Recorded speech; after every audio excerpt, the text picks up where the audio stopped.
ለበዓል ባለሙያ ሴት የሚያስፈልሽን ይሄን የመሰለ የሚያምር ቆንጆ ሶፍት ኬክ አብረን እንስራ። 5 እንቁላል የተጠቀምኩት። ከዛ ደግሞ 2 ካፕ ስኳር። የካፓችን አይነት የሁላችንም ይለያያል።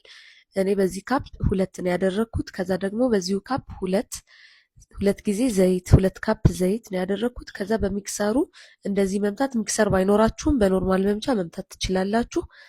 ከዛ አንድ ወተት ነው የተጠቀምኩት። ይህን ወተት የማያውቀው የለም። ከዛ 2 በቫኒላ ክዳኗ 2 አደረኩኝ። ከዛ 3 ካፕ ዱቄት ነበር ያደረኩት። በኋላ ላይ ግን አልበቃኝ ብሎ 1 ካፕ ጨምር ያለሁኝ። ከዛ 2 የሾርባ ማንኪያ ቤኪንግ ፓውደር ነው የተጠቀምኩት። ከዛ አንድ ላይ ሚክስ አድርጉት። በሚክሰሩ በደንብ ምቱት። እንደምታዩት አንሶኝ 1 ጨምር ያለሁኝ 4 ካፕ ማለት ነው ያደረኩት። ከዛ በደንብ እንደዚህ በደንብ ምቱት።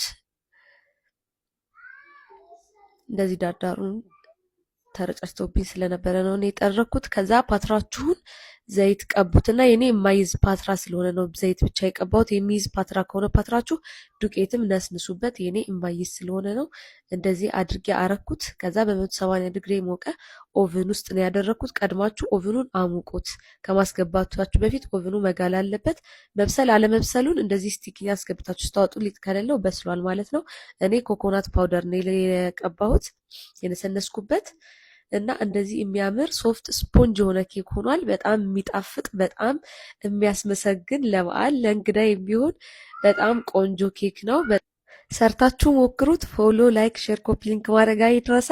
እወዳችኋለሁ። ባይ